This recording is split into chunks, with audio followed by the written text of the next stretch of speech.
Contexto. Educación. Territorio. Un encuentro de saberes entre expertos en temáticas que compete a la sociedad.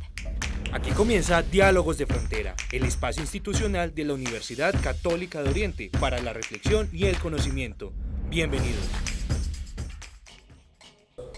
Hola, un saludo muy especial para toda la teleaudiencia de Cable Plus Televisión, asimismo para todos los canales aliados a la red Oriente TV que se unen a la transmisión de este programa Diálogos de Frontera.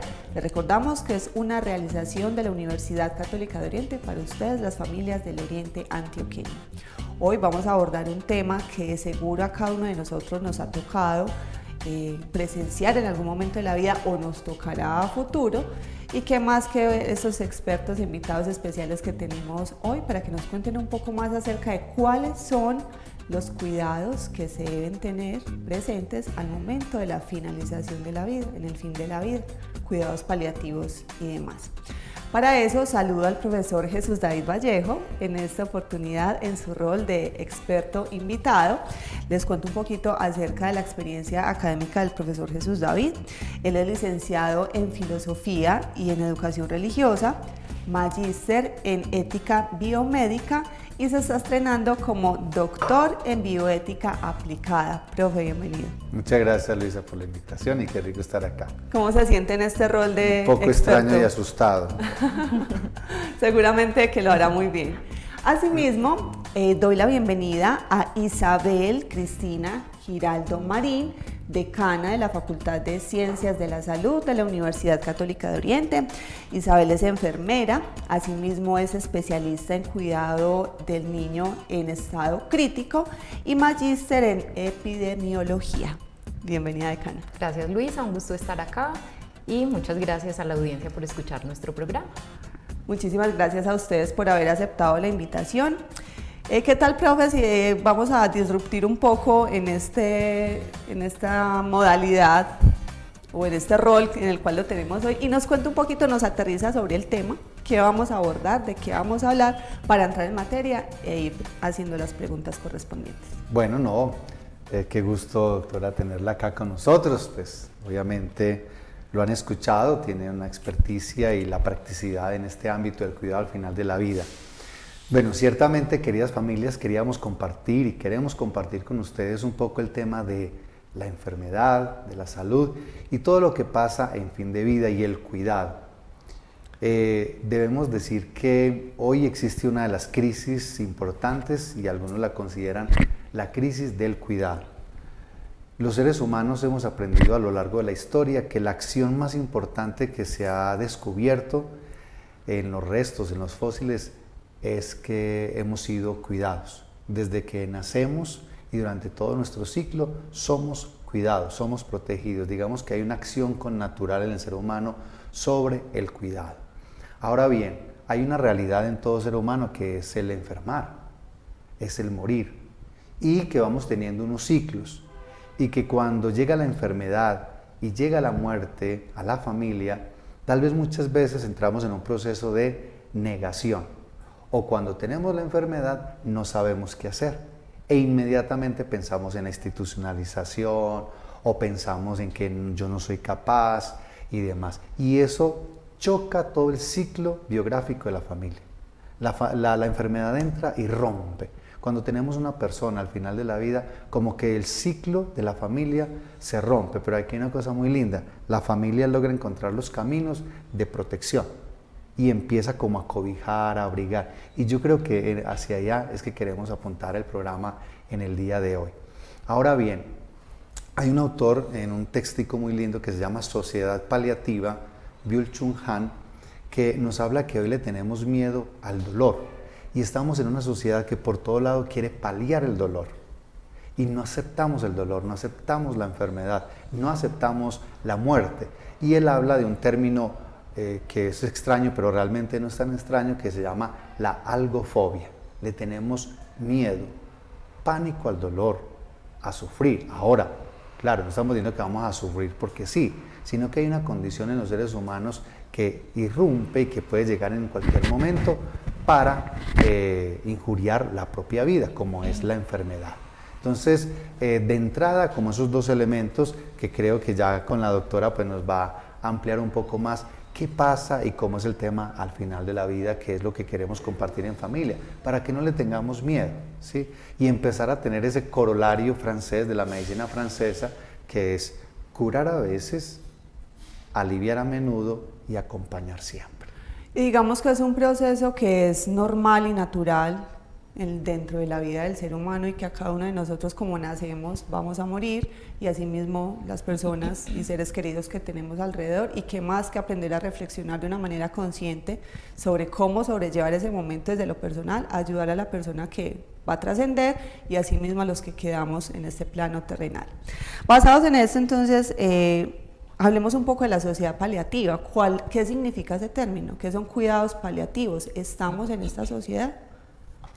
Bueno, el profesor Jesús David toca un término muy importante, un tópico muy importante, y tiene que ver con mi formación como enfermera, ¿cierto? Nosotros como enfermeros tenemos un objeto de estudio que es precisamente el cuidado de la salud durante todo el curso de vida.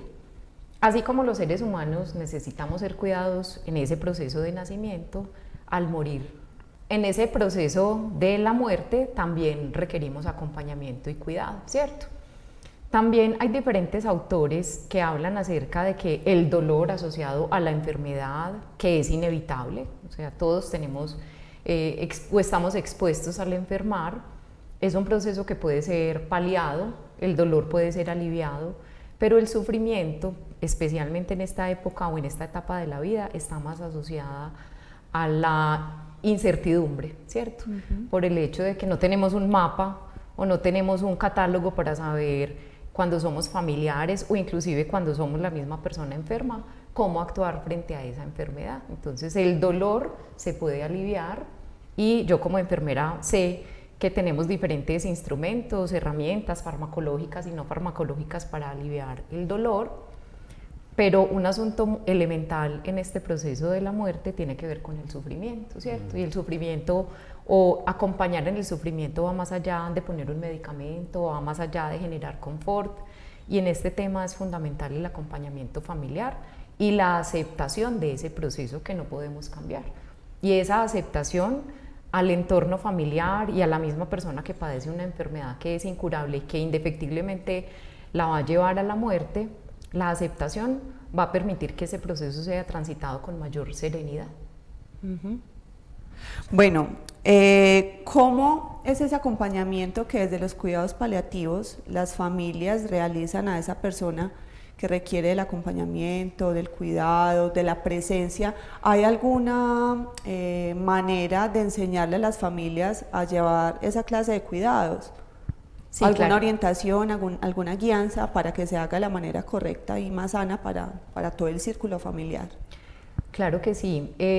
Traigo acá a colación a un médico español a quien sigo y me parece que su discurso no es solamente desde lo teórico, sino desde la experiencia, y él habla acerca de que durante esta experiencia del transitar hacia la muerte se recopila, se le debe dar un sentido, ¿cierto? Más allá que el optimismo en pensar que todo va a estar bien, pues porque finalmente frente a muchas enfermedades el desenlace va a ser la muerte, es tener la esperanza asumiendo que esta enfermedad tiene un propósito, tanto para el paciente como para la familia. Y claramente, pues yo lo hablo desde mi experiencia como enfermera, en un área muy específica, donde se medicaliza la atención, porque yo trabajé en cuidado intensivo, y el hecho de que las personas mueran en una unidad de cuidado intensivo es un proceso totalmente diferente a lo que un ser humano esperaría, ¿cierto? Y es poder morir acompañado de su familia, en un entorno conocido, en un ambiente tranquilo, silencioso, donde lo puedan acompañar precisamente aquellas personas que están preparadas para brindarle tranquilidad y confort. Entonces sí, hay formas de orientar a las familias. Finalmente cada persona y cada familia afronta el proceso de diferentes maneras, pero nosotros como personal de salud e inclusive otros profesionales que acompañamos también el proceso de muerte, los licenciados en filosofía, los doctores en bioética, los psicólogos, trabajadores sociales, podemos brindar herramientas a las familias para que asuman de una manera y transiten de una manera más tranquila este proceso de acompañar a quien va a morir. Por ejemplo, el tema del confort, ¿cierto? El hecho de que la persona pueda en ese momento estar bajo las condiciones que él quisiera estar. No es necesario saturar al paciente de líquidos, ¿cierto? Entonces hay que enseñarle a las familias, por ejemplo, un aspecto importante es la persona tiene sed, es natural que todos tengamos sed, pero no hay que darle un vaso de agua, se puede humedecer las mucosas, por ejemplo, con una mota de algodón y agua para que la persona constantemente se esté refrescando, ¿cierto? Que entonces es necesario medicalizar siempre la atención y que se tenga que desplazar el equipo médico de cuidados paliativos frente al dolor, ¿no?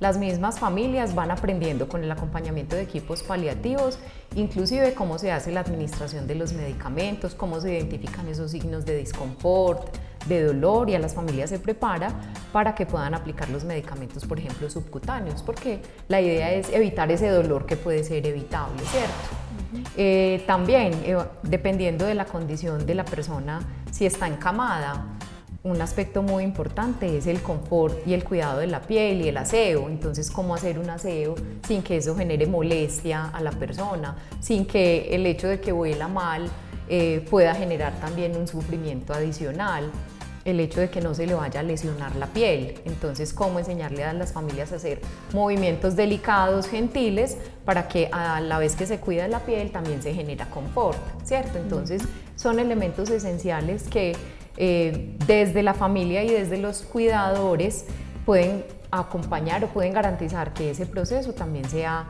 de una manera más serena y más acogedora para quien lo está viviendo.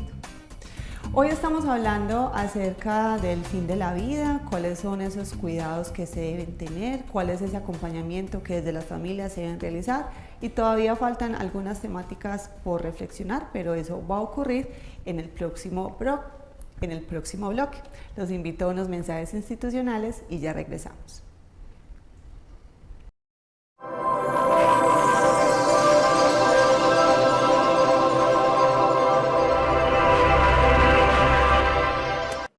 Universidad Católica de Oriente, a la verdad por la fe y la ciencia.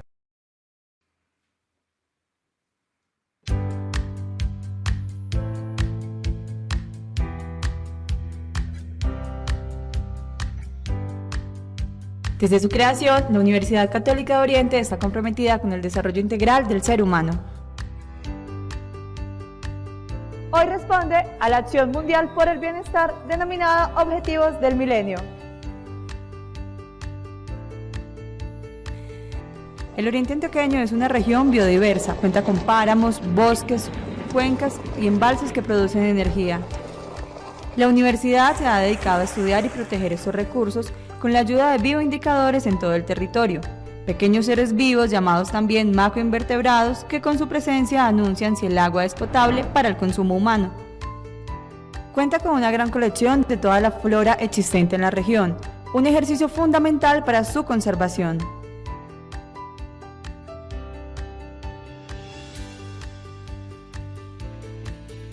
También está conectada con la investigación para la producción agrícola, con sus plantas de biotecnología y sanidad vegetal.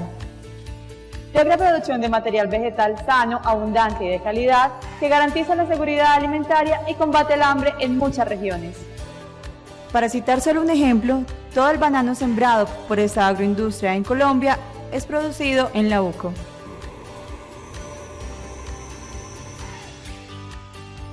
Sumado a estos grandes avances, la UCO ha logrado implementar procesos educativos y de inclusión social.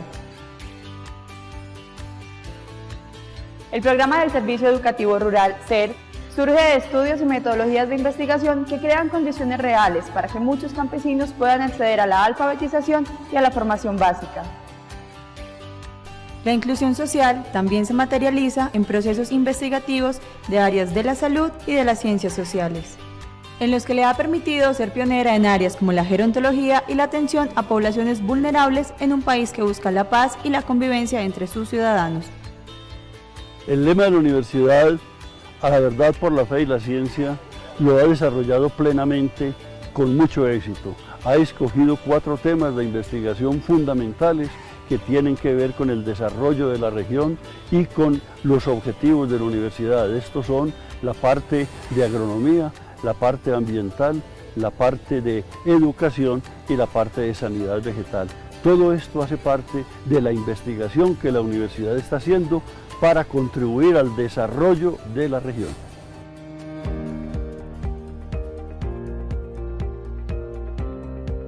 De esta manera, la UCO avanza como líder de transformación social, con procesos serios y responsables que buscan proteger la familia como máximo valor de las comunidades y centro de la sociedad.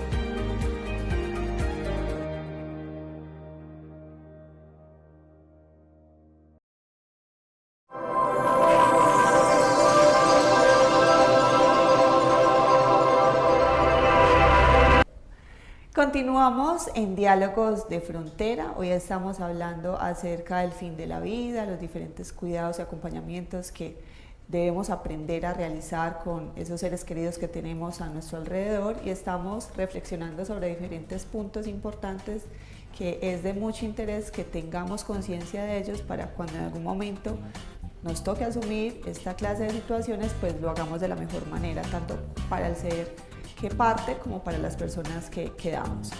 Ya la decana nos habló un poco acerca de esa preparación paliativa, desde las condiciones físicas, desde que se le anuncia a la persona que ya está finalizando su vida y que desde lo médico no hay muchas posibilidades por hacer, pero hay un punto que es muy interesante, que es toda esa carga emocional y espiritual que lleva consigo tanto el paciente como las personas que lo acompañan.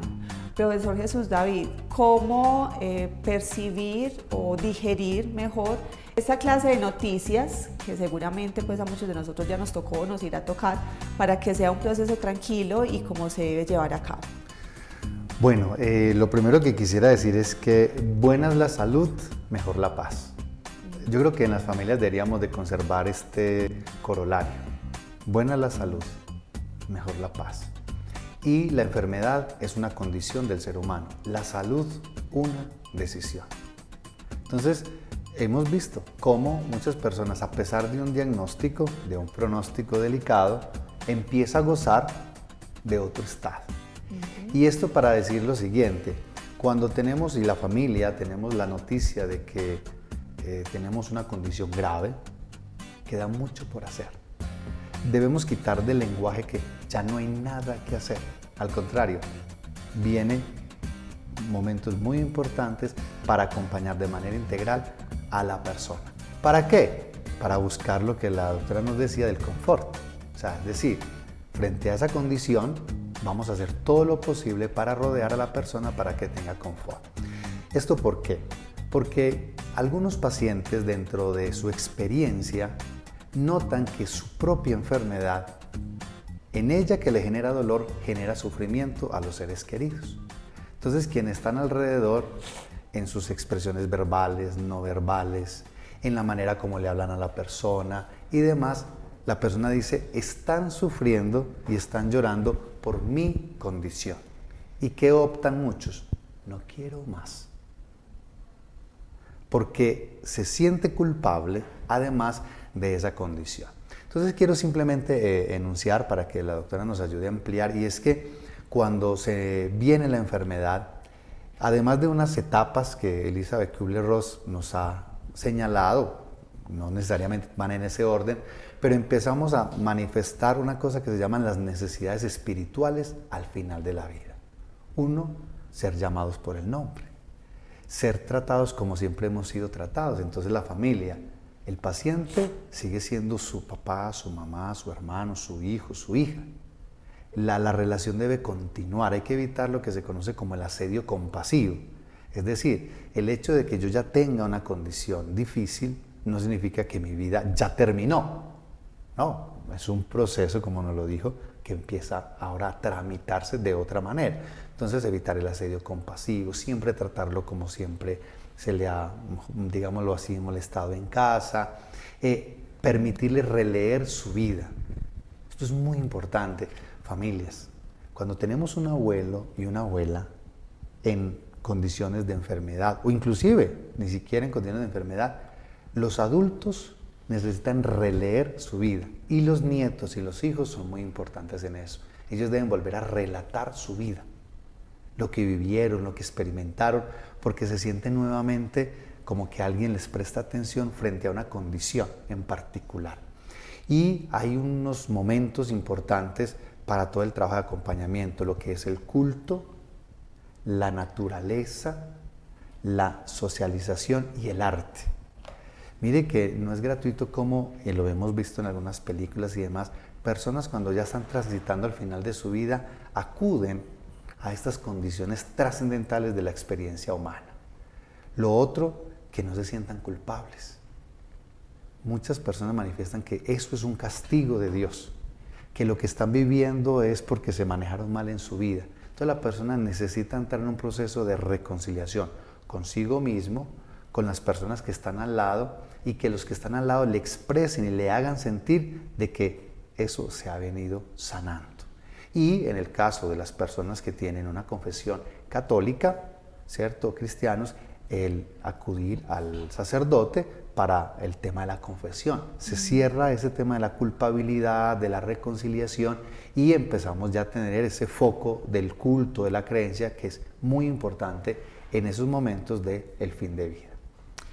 Decana, desde la biología del ser humano, ¿qué es lo que está ocurriendo en el cuerpo de una persona que está atravesando por ese proceso?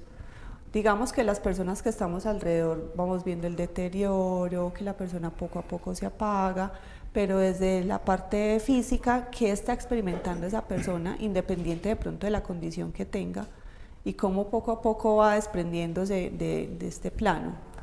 Claro, Luisa, dependerá también del diagnóstico, obviamente, pero hay elementos que son pues transversales, ¿cierto? El riesgo de padecer dolor físico, que deba ser tratado con medicamentos, en la mayoría de los casos opioides, ¿cierto?, que realmente ayuden a controlar el dolor.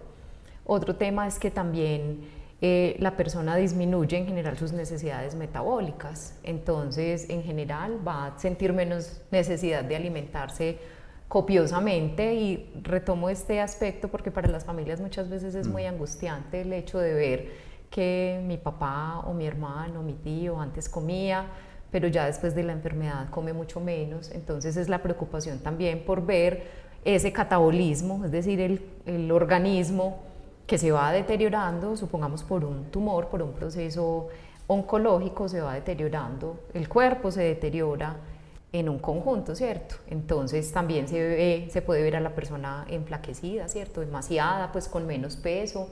Entonces es importante ver que la enfermedad, y en un proceso terminal, pues desgasta la fisiología del ser humano para llegar a un final que es indefectible, que es la muerte, ¿cierto? Y por eso es importante también acompañar a las familias frente a este proceso natural de desgaste físico.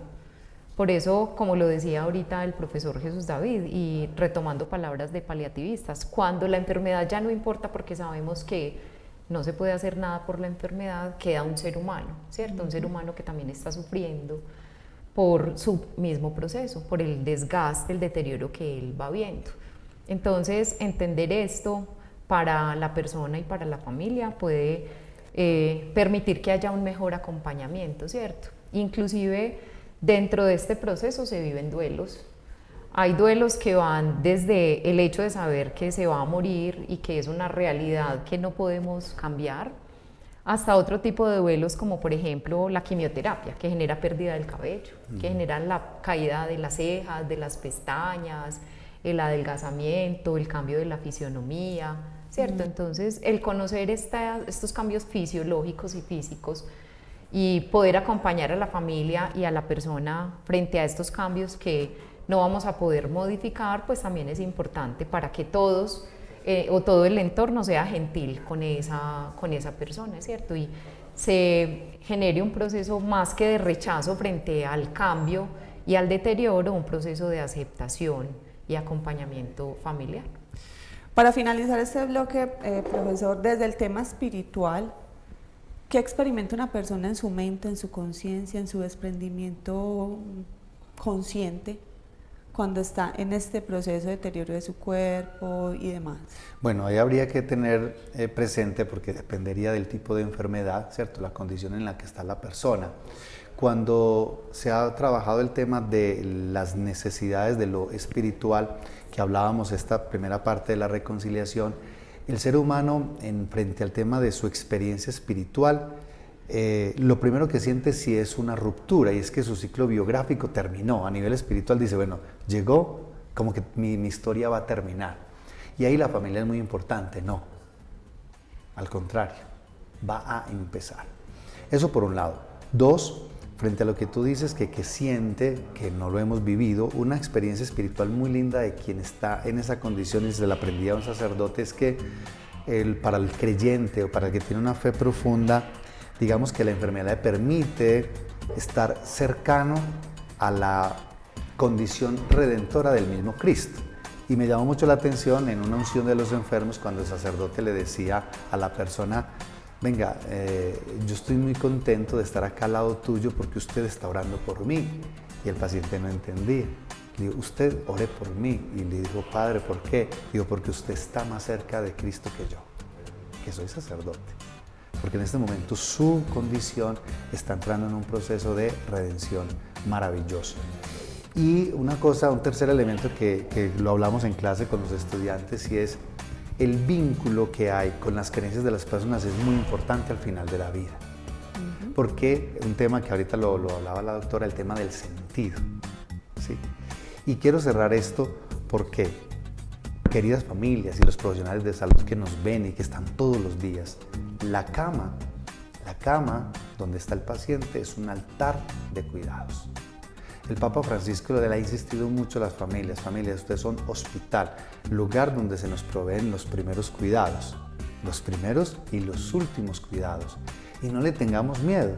Qué bueno que ahora nos puede hablar un poco de eso, de tener el paciente en casa. Eso hace parte precisamente, y se puede. Le tenemos mucho miedo y de una corremos a lo institucional, que está bien, no es de decir que está mal, porque obvio nos angustiamos, no queremos ver a la persona en disconfort, con algunos síntomas que son como extraños y nos asusta, pero el hogar es un hospital de cuidado. Es un lugar donde desde niños se nos enseñó el culto, pero también se nos enseñó el cuidar. Y ahí hay un altar y la casa se convierte como en un templo. Así que no le tengamos miedo que ese momento final, inclusive muchos pacientes, incluyendo niños y jóvenes, piden, cuando hacen consciente su realidad, piden estar en su casa, porque el ambiente y el entorno es totalmente distinto. Hoy estamos hablando acerca del fin de la vida, muchos temas para reflexionar, para introspectar, para aplicar, y vamos a ir a unos cortos institucionales para regresar con las conclusiones.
Evangelizamos, invitamos a la conversación, somos incluyentes, nos gusta su opinión, somos diversos, valoramos la educación, nos apasiona el conocimiento y por encima de cualquier cosa defendemos la verdad, la fe y la ciencia. Somos la Universidad Católica de Oriente. Infórmate sobre nuestros programas 569-9090 o www.uco.edu.co.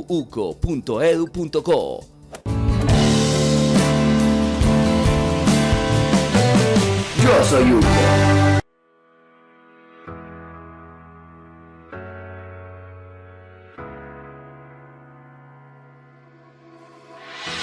Mi misión es enseñar.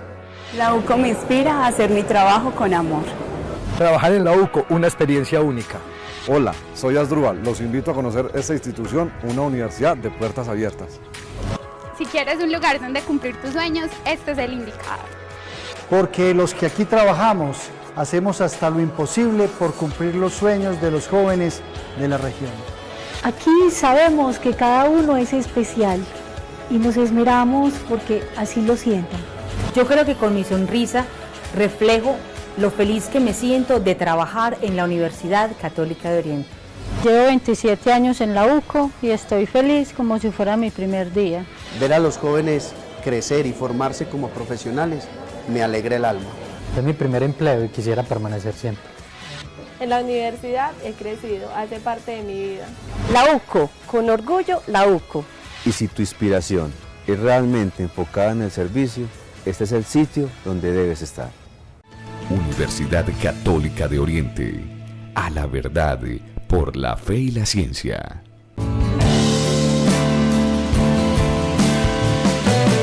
Yo soy UCO. Esta es la Universidad Católica de Oriente, donde el aula es la región. En el mundo nos ven. Así es como se vive. Hola. Profe. Ya sabes cómo se siente. Inscríbete www.uco.edu.co 569-9090.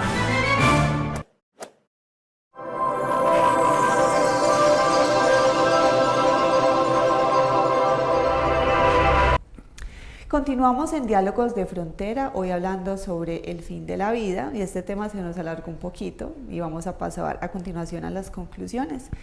Decana, doctor, ¿qué podemos concluir y qué consejos podemos brindarles a las familias sobre este tema? Claro que sí. Bueno, para concluir yo quisiera llevar el mensaje de la importancia de desmedicalizar este proceso de la muerte, ¿cierto? Yo fui enfermera de cuidado intensivo y acompañé a muchas personas falleciendo en un entorno que es hostil, muy diferente a la cuna o a ese espacio que es acogedor, como es la familia, como es el hogar. Entonces la invitación es a no tener miedo, a acompañar y transitar este proceso. Por eso también quisiera compartir con nuestra audiencia que en Colombia tenemos una ley sobre cuidados paliativos, es relativamente reciente, del 2014, y todas las personas en ciertas condiciones de fase terminal tenemos derecho por nuestro asegurador a ser acompañado por equipo de cuidado paliativo. Entonces, para quien no lo sepa y esté enfrentando situaciones similares, a partir de la consulta médica pueden solicitar un acompañamiento por este equipo, no solamente para aliviar el dolor, porque muchas de las enfermedades van a generar dolor, sino también el sufrimiento, sino también el confort, en fin, todo este conjunto que implica el cuidar a una persona y a una familia que está afrontando un proceso que finalmente va a desencadenar en la muerte. Entonces, ese mensaje sería desmedicalizar la atención del final de la vida y que todos tengamos claro que podemos solicitar ante nuestro médico de familia, ante nuestra aseguradora, el acompañamiento por un equipo integral que precisamente lo que aporta es a que la familia pueda transitar este proceso y la misma persona con un equipo interdisciplinario que lo apoye en sus necesidades biológicas, espirituales, emocionales y también disminuya la ansiedad y la angustia de la familia. Gracias, decano. Sí, muy interesante porque también invitar a las familias, además de estar tranquilas y que es una parte, digamos, natural a nuestra condición, mirar qué parte del proceso está viviendo su ser querido o inclusive uno mismo. Recuerden que hay un momento de negación, entonces va a estar la persona impaciente, va a estar chocando todo el tiempo. Ahí es donde la familia logra por un momento entender, comprender, ponerse en la situación de él y decirle inclusive, entiendo que la enfermedad te haga sentir así, Y es válido que lo digas, lo expreses, lo llores, ¿cierto? Cuando empieza todo el tema de conciliación, de negociación y luego el de aceptación. Cuando se logra el proceso de aceptación o se entra en la etapa de aceptación, es un momento muy lindo, porque inclusive se prolonga en el tiempo. Cuando la persona se le acompaña de manera integral y está en el tema de la aceptación, la enfermedad pasa a un segundo plano. Nos tocó en una experiencia muy linda cuando la persona en una atención domiciliaria con una familia, él dijo, bueno, ya estoy en manos de Dios. Sé que mi familia está bien, sé que mi esposa va a estar bien, bien cuidada. Y miró a la sala que tenía un Sagrado Corazón de Jesús y dijo, cuando Él decida, pero yo estoy listo. Les cuento que ahí fue cuando empezó a vivir, con la misma condición. El mismo cuidado, manejando los opioides, todo, pero empezó a vivir diferente. ¿Sí? Yo creo que eso debe ser muy importante para las familias, porque a pesar de la angustia y de la ruptura biográfica que presenta la enfermedad, yo puedo presentar mecanismos de salud, de disfrutar otra condición a pesar de esta realidad y que también nos puede llegar a nivel personal. ¿Sí? Vamos a morir, vamos a enfermar. Pero el tramitar la enfermedad y el fin de vida depende de nosotros. Y siempre buscar que el paciente sea un sujeto activo, partícipe en la medida de lo posible de esa condición. Y creo que eso nos puede ayudar permanentemente a un cuidado inteligente, que en antropología al cuidar lo llaman un cuidado inteligente, es decir, como colocar todos los sentidos frente a la necesidad que tiene la persona de cualquier factor, sea biológico, psicológico, emocional o espiritual. Gracias, doctor Jesús David. Muchas gracias, decana, por ayudarnos a comprender este tema tan interesante y que es inherente a la existencia humana. Esperamos que haya servido mucho para el conocimiento de las familias y en su aplicabilidad, por supuesto. También agradecemos a la Red Oriente TV por transmitir este programa y al canal Cable Plus Televisión por la producción del mismo. Agradecer también a todos ustedes por estar cada 8 días conectados con estos contenidos que realizamos desde la Universidad Católica de Oriente para cada uno de ustedes y esperamos verlos la próxima vez en una nueva emisión. Hasta pronto. Hasta aquí Diálogos de Frontera, un encuentro de saberes en donde la educación es protagonista. Hasta pronto.